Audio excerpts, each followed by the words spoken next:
朗読、西郷隆盛。芥川龍之介作、西郷隆盛。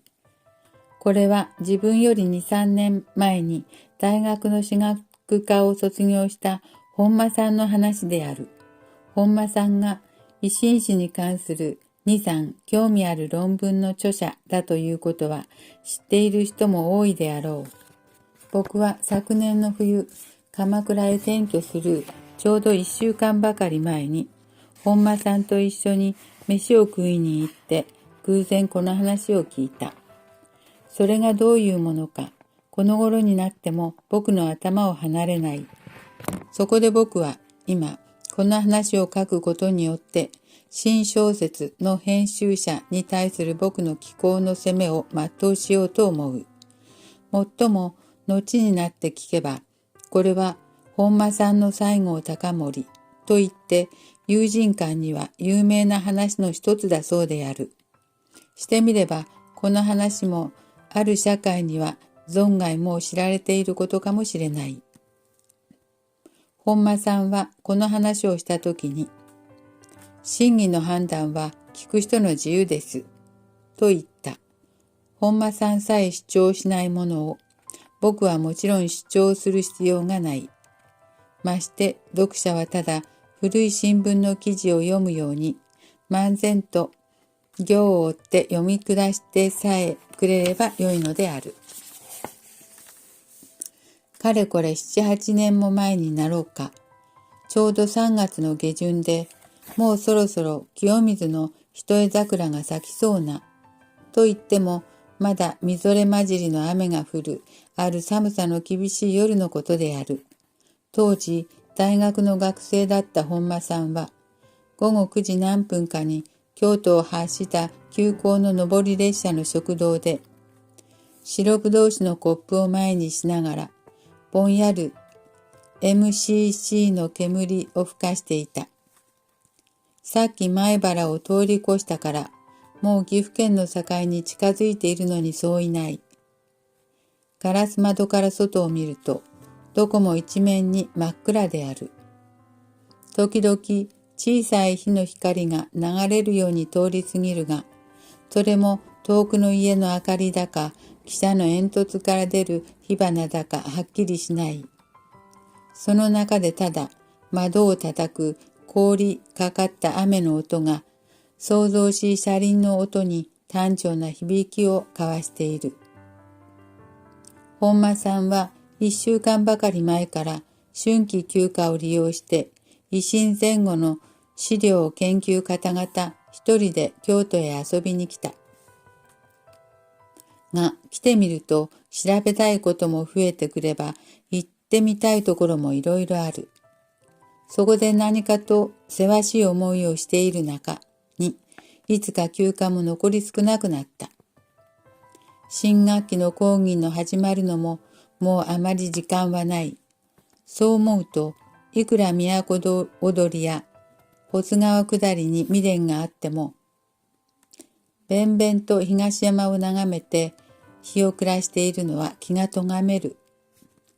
本間さんはとうとう思い切って雨が降るのに荷ごしらえができると俵屋の玄関から車を買って制服制帽の海外しい姿を七条の停車場へ運ばせることにした。ところが乗ってみると二等列車の中は身動きもできないほど混んでいる。ボーイが心配してくれたので、やっと腰を下ろす空地は見つかったが、そこではどうも眠れそうもない。そうかといって寝台はもちろん皆売り切れている。本間さんはしばらく腰の広さ10位に余る酒臭い陸軍将校と眠りながら歯ぎしりをするどこかの霊婦人との間に挟まってできるだけ肩をすぼめながら青年らしい取り留めのない空想にふけっていた。がそのうちにおいおい空想も種切れになってしまう。それから強輪の圧迫も次第に甚だしくなってくるらしい。そこで本間さんはやむを得ず立った後の空地へ聖棒を置いて、一つ前に連結してある食堂車の中へ避難した。食堂車の中はがらんとして、客はたった一人しかいない。本間さんはそれから一番遠いテーブルへ行って、白ぶどう酒をいっぱい言いつけた。実は酒を飲みたいわけでもない。ただ眠くなるまでの時間さえ潰すことができればいいのである。だから不愛想なウェーターが琥珀のような酒の杯を彼の前へ置いていった後でも、それにはちょいと唇を触れたばかりですぐに MCC へ火をつけた。タバコの煙は小さな青い輪を重ねて明るい電灯の光の中へ悠々と登っていく。本間さんはテーブルの下に長々と足を伸ばしながら初めて楽に息がつけるような心持ちになった。が、体だけはくつろいでも気分は妙に沈んでいる。なんだかこうして座っていると、ガラス戸の外の暗闇が急にこっちへ入ってきそうな気がしないでもない。あるいは白いテーブルクロスの上に行儀よく並んでいる皿やコップが汽車の進行する方向へ一時に滑り出しそうな心持ちもする。それが激しい雨の音とともに次第に重苦しく心を抑え始めたとき、本間さんは物見に脅かされたような目を上げて、我知らず食堂車の中を見回した。鏡をはめ込んだカップボード、動きながら燃えているいくつかの電灯、菜の花を刺したガラスの花瓶、そんなものがいずれも耳に聞こえない声を出してひしめいてでもいるように慌ただしく目に入ってくる。が、それらのすべてよりも本間さんの注意を引いたものは、向こうのテーブルに肘をついてウイスキーらしい杯を舐めている。たった一人の客であった。客は半白の老紳士で血色のいい両頬にはいささか西洋人じみたまばらなひげを蓄えている。これはツンと尖った鼻の先へ鉄縁の鼻眼鏡をかけたので、特にそういう感じを深くさせた。着ているのは黒の背広であるが、遠方から一見したところでも決して上等な洋服ではないらしい。その老紳士が本間さんと同時に目を上げて、見るともなくこっちへ目をやった。本間さんはその時、心の中で思わず、おやというかすかな叫び声を発したのである。それはなぜかというと、本間さんにはその老紳士の顔が、どこかで一度見たことがあるように思われた。もっとも実際の顔を見たのだか、写真で見たのだか、その辺ははっきりわからない。が、見た覚えは確かにある。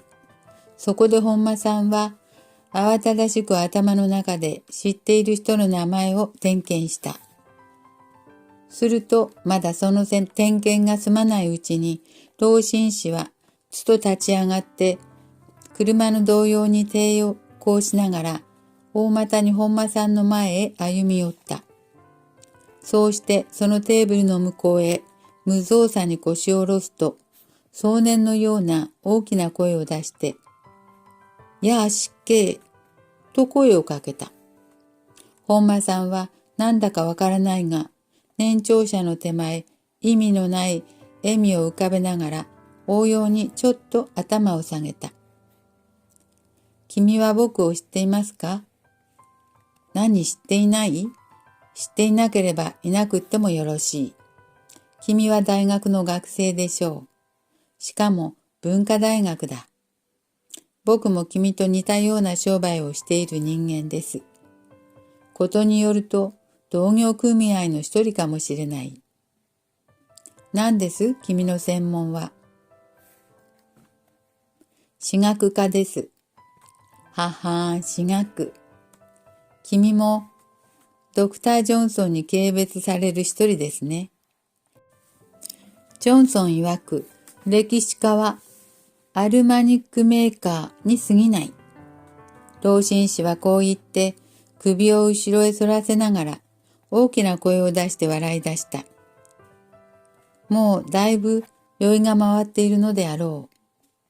本間さんは返事をしずに、ただニヤニヤ微笑みながら、その間に相手の身の周りを注意深く観察した。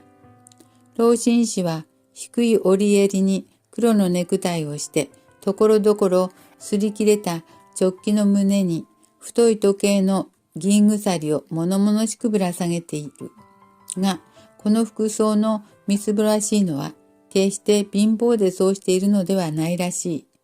その証拠には、襟でもシャツの袖口でも、皆新しい白い色を冷たく肉の上にこわばらしている。おそらく学者とか何とかいう階級に属する人なので、全く身なりなどには無頓着なのであろう。アルマニックメーカー？まさにそれに違いない。いや、僕の考えるところでは、それさえ甚だ疑問ですね。しかしそんなことはどうでもよろしい。それより君の特に研究しようとしているのは何ですか？維新史です。すると卒業論文の題目もやはりその範囲内にあるわけですね。本間さんはなんだか高等試験でも受けているような心持ちになった。この相手の興奮には妙に人を追求するようなところがあって、それが結局自分をとんでもないところへ落とし入れそうな予感がこの時ぼんやりながらしたからである。そこで本間さんは思い出したように、白ぶどう酒の杯を取り上げながら、わざと簡単に、西南戦争を問題にするつもりです。と、こう答えた。すると老紳士は、自分も急に口寂しくなったと見えて、体を半分後ろの方へねじ曲げると、怒鳴りつけるような声を出して、おい、ウイスキーを一杯と命令した。そうしてそれが来るのを待つまでもなく、本間さんの方へ向き直って、鼻眼鏡の後に一種の小の色を浮かべながら、こんなことを喋り出した。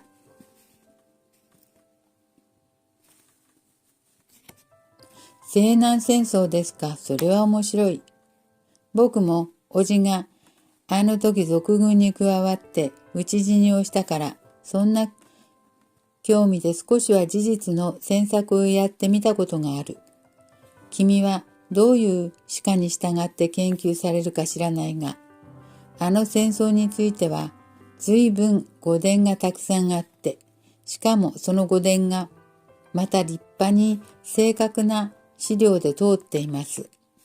だからよほど史家の収集を慎まないと思いもよらない誤謬を犯すようなことになる。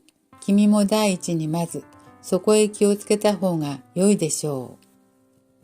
本間さんは向こうの態度や口ぶりから押して、どうもこの忠告も感謝して叱るべきものかどうかはっきりしないような気がしたから、白ぶどう酒をなめなめ、ええとかなんとか至極曖昧な返事をした。が、老紳士は少しもこっちの返事などには注意しない。折からウェーターが持ってきたウイスキーでちょいと喉を潤すと、ポケットから瀬戸物のパイプを出して、それへタバコを火をつけながら、最も気をつけても危ないかもしれない。こう申すと失礼なようだが、それほどあの戦争の資料には怪しいものが多いのですね。そうでしょうか。老紳士は黙ってうなずきながら、マッチを吸ってパイプに火をつけた。西洋人じみた顔が下から赤い火に照らされると、濃い煙がまばらなひげをかすめて、エジプトの匂いをプンとさせる。本間さんはそれを見るとなぜか急にこの老紳士がこずらにくく感じ出した。酔っているのはもちろん承知しているが、いい加減なダブラを聞かされてそれで黙って恐れ入っては制服の金ボタンに対しても面目が立たない。しかし私にはそれほど特に警戒する必要があるとは思われませんが、あなたはどういう理由でそうお考えなのですか？理由はないが事実がある。僕はただ西南戦争の資料をいちいち綿密に調べてみた。そうしてその中から多くの語伝を発見した。それだけです。が、それだけでも十分そう言われはしないですか？それはもちろんそう言われます。では一つ、そのご発見になった事実を伺いたいものですね。私などにも大いに参考になりそうですから。老紳士はパイプをくわえたまましばらく口をつぐんだ。そうして目をガラス窓の外へやりながら、妙にちょいと顔をしかめた。その目の前を横切って数人の旅客の佇んでいる停車場が暗闇と雨との中を薄明るく飛びすぎる。本間さんは向こうの気色を伺いながら腹の中でざまを見ろとつぶやきたくなった。政治上の差し障りさえなければ僕も喜んで話しますが、万一秘密の漏れたことが山形港にでも知れてみたまえ。それこそ僕一人の迷惑ではありませんからね。老紳士は考えおもむろにこう言った。それから鼻眼鏡の位置を変えて本間さんの顔を探るような目で眺めたが、そこに浮かんでいる侮蔑の表情が早くもその目に映ったのであろう。残っているウイスキーを勢いよくぐいっと飲み干すと、急にひげだらけな顔を近づけて本間さんの耳元へ酒臭い口を寄せながら、ほとんど噛みつきでもしそうな調子で囁いた。もし君が他言しないという約束さえすれば、その中の一つぐらいは漏らしてあげましょう。今度は本間さんの方で顔をしかめた。こいつは気違いかもしれないという気が、その時とっさに頭をかすめたからである。が、それと同時にここまで追求しておきながら、みすみすその事実なるものを逸してしまうのが惜しいような心持ちもした。そこへまた、これくらいな脅しに乗せられて尻込みするような自分ではないという子供ちみた負けぬ気も幾分かは働いたのだろう。本間さんは短くなった MCC を灰皿の中へ放り込みながら、首をまっすぐに伸ばしてはっきりとこう言った。では、他言しませんから、その事実というのを伺わせてください。よろしい。老紳士はひとしきり濃い煙をパイプから上げながら小さな目でじっと本間さんの顔を見た。今まで気がつかずにいたが、これは気違いの目ではない。そうかといって世間一般の平凡な目とも違う。聡明な、それでいて優しみのある、始終何かに笑みを送っているような、呆然とした目である。本間さんは黙って相手と向かい合いながら、この目と向こうの言動との間にある不思議な矛盾を感じずにはいられなかった。が、もちろん老紳士は少しもそんなことには気づかない。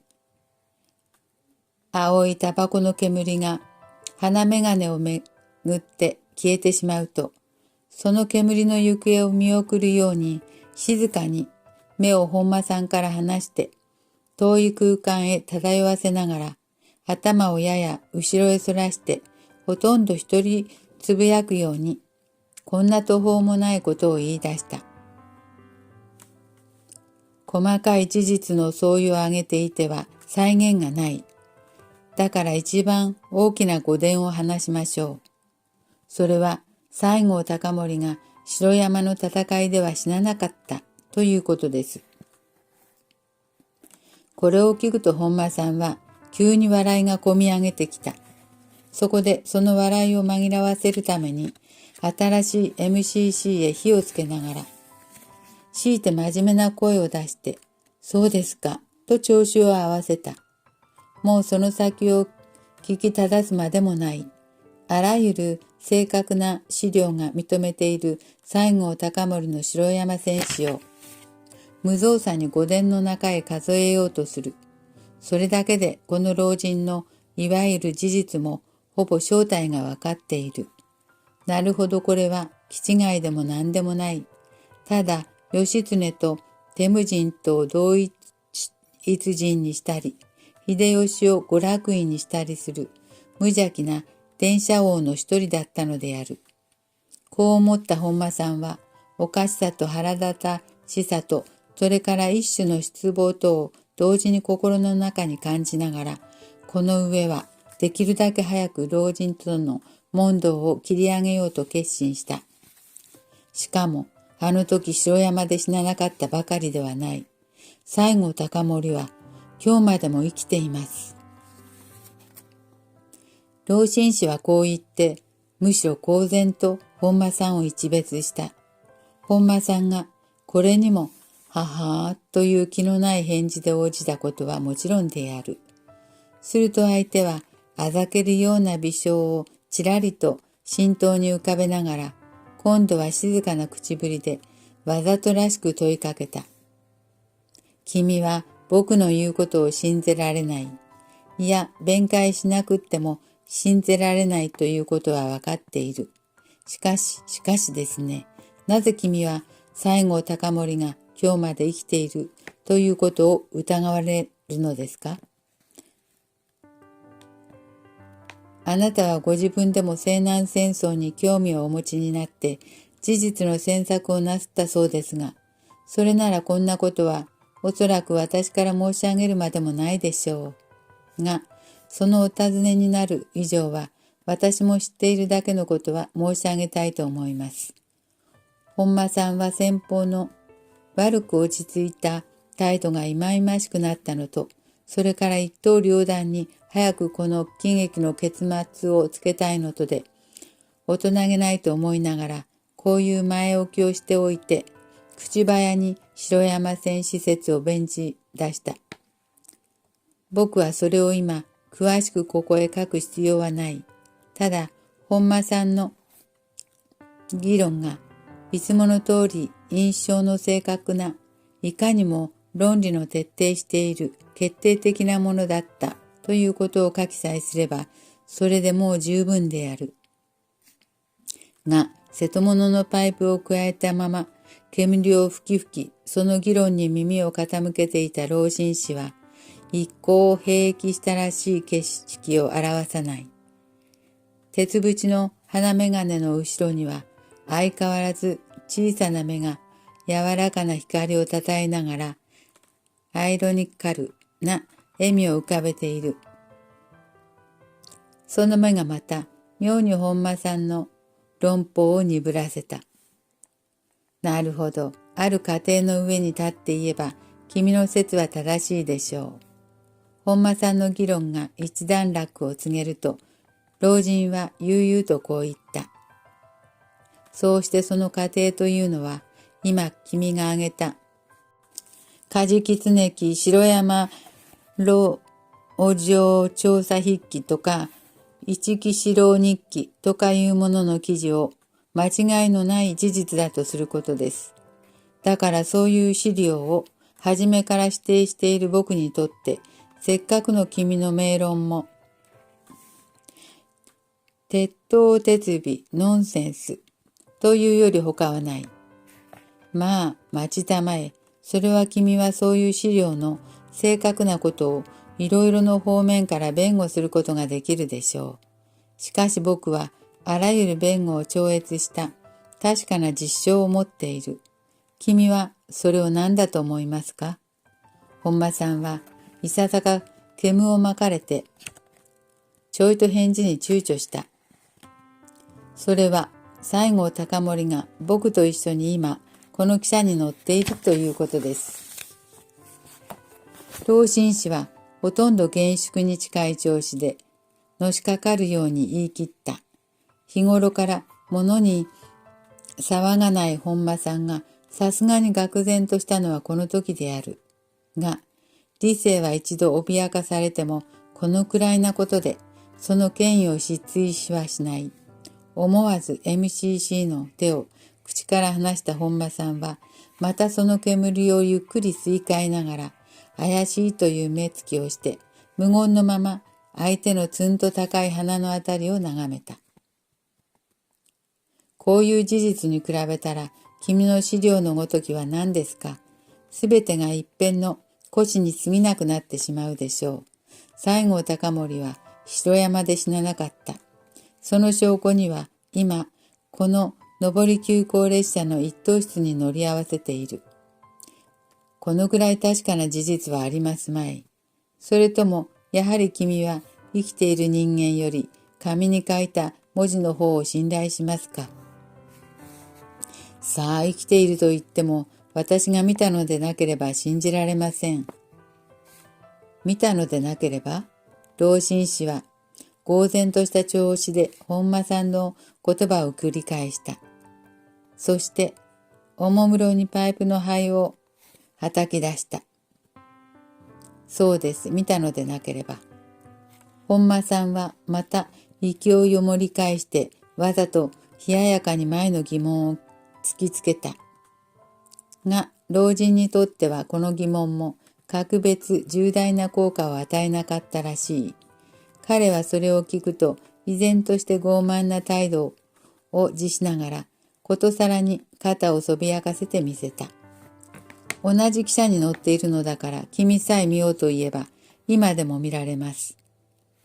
もっとも南州先生はもう眠ってしまったかもしれないが、この一つ前の一等室だから無駄足をしても大した損ではない。老紳士はこう言うと瀬戸物のパイプをポケットへしまいながら目と本間さんに来たまえという合図をした。大儀そうに立ち上がった。こうなっては本間さんもとにかく一緒に立たざるを得ない。そこで MCC を加えたまま両手をズボンのポケットに入れて不詳不詳に席を離れた。そうして早漏たる老紳士の後ろから二列に並んでいるテーブルの間を大股に戸口の方へ歩いていった。後にはただ白ぶどう酒のコップとウイスキーのコップとが白いテーブルクロスの上へ薄い半透明な影を落として列車を襲いかかる雨の音の中に寂しくその影を震わせていた。それから10分ばかり経った後のことである。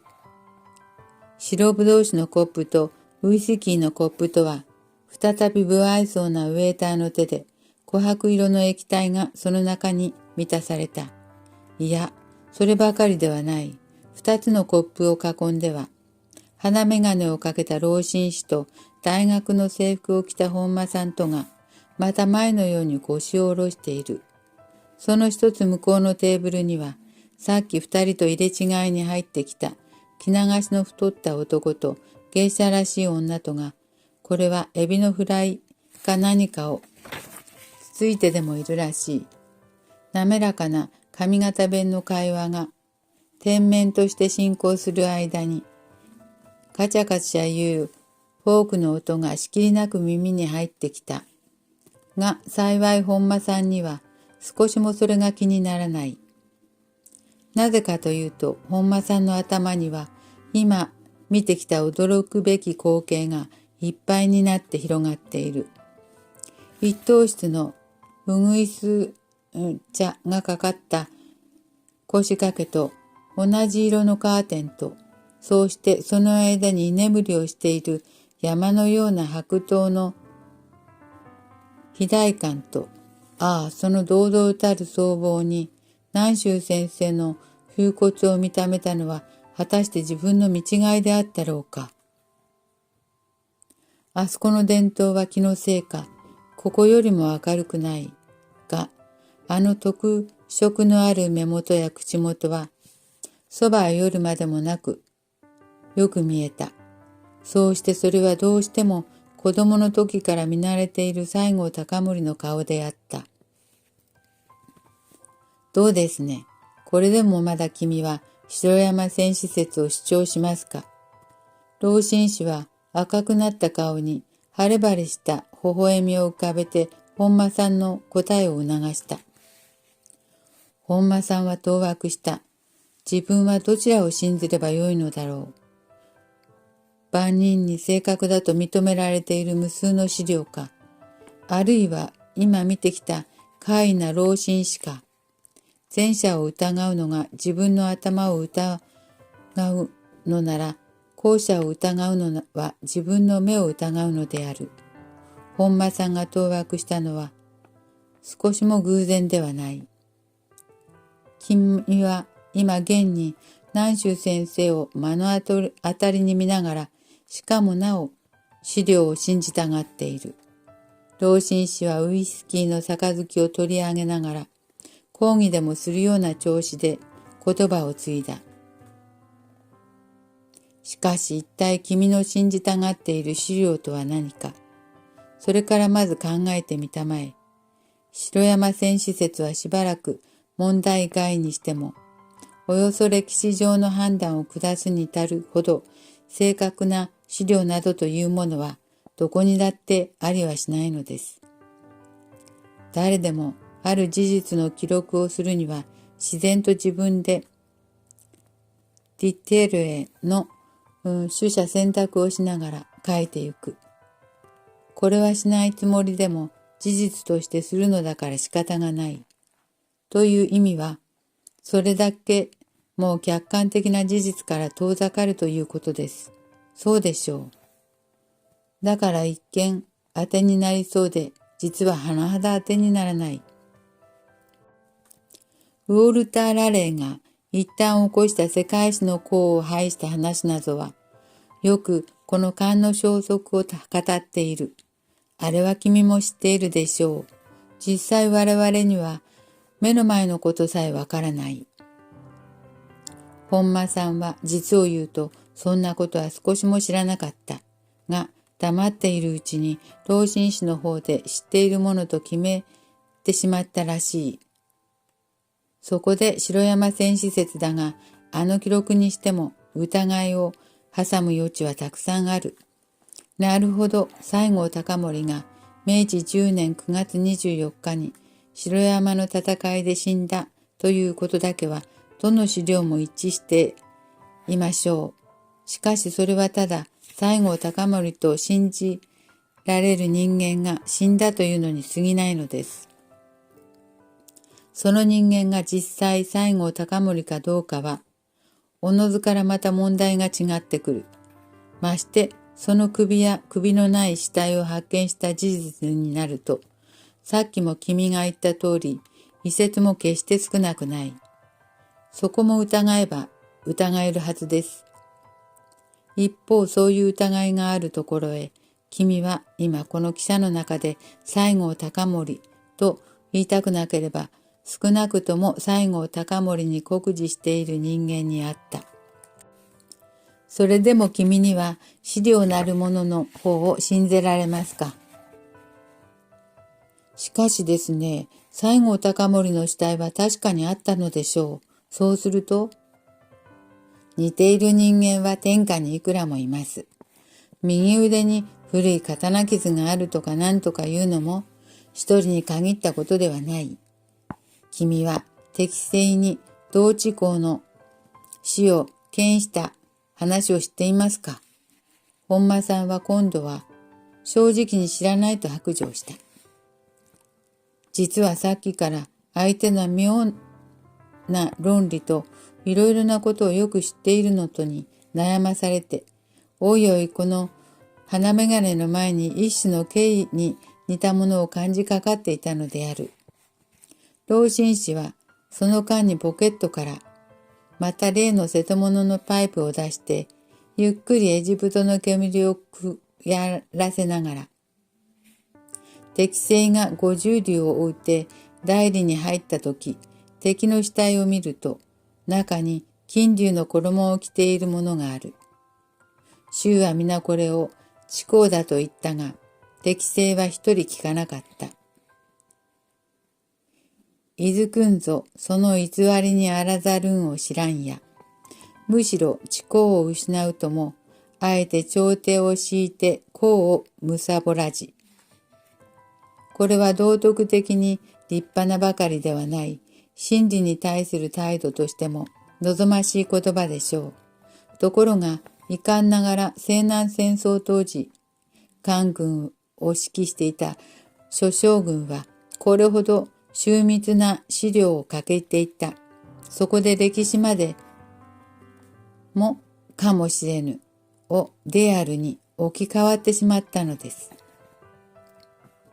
いよいよどうにも口が出せなくなった本間さんは、そこで苦し紛れに子供らしい最後の反駁を試みた。しかし、そんなによく似ている人間がいるでしょうか。すると老紳士はどういうわけか、急に瀬戸物のパイプを口から離して、タバコの煙にむせながら大きな声で笑い出した。その声があまり大きかったせいか、向こうのテーブルにいた芸者がわざわざ振り返って怪げそうな顔をしながらこっちを見た。が、老紳士は容易に笑い止まない。片手に鼻眼鏡が落ちそうになるのを抑えながら、片手に火のついたパイプを持って、喉を鳴らし鳴らし笑っている。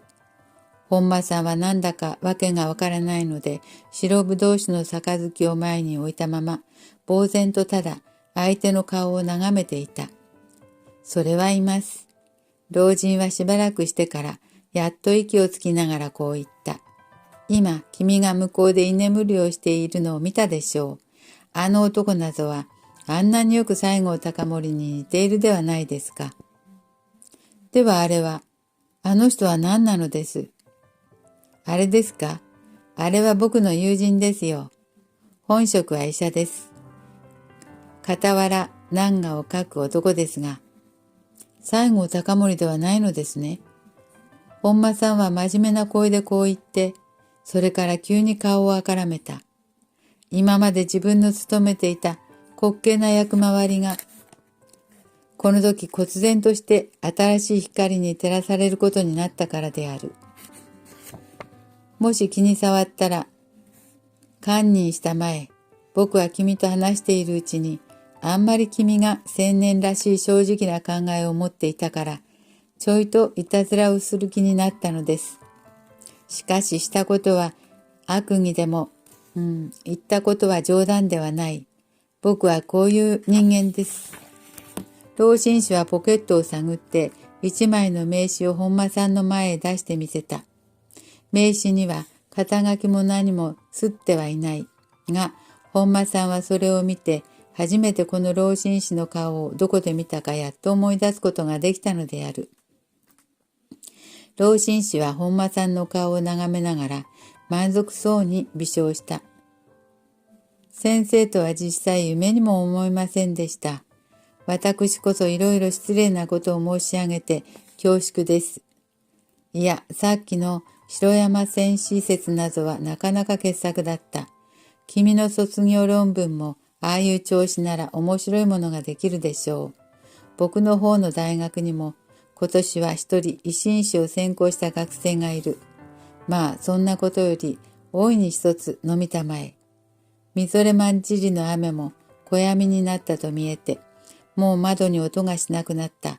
女連れの客が立った後には、ガラスの花瓶に刺した菜の花ばかりがさえかえる食堂車の中にかすかな匂いを漂わせている。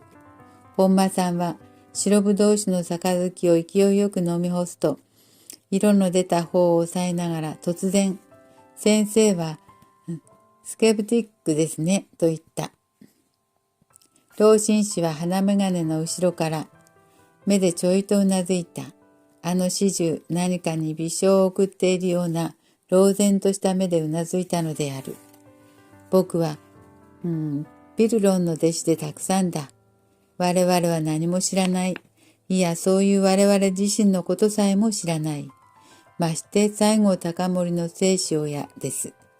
だから僕は歴史を書くにも、嘘のない歴史などを書こうとは思わない。ただ、いかにもありそうな美しい歴史さえ書ければ、それで満足する。僕は若い時に小説家になろうと思ったことがあった。なったらやっぱりそういう小説を書いていたでしょう。あるいはその方が今より良かったかもしれない。とにかく僕はスケプティックでたくさんだ。君はそう思わないですか？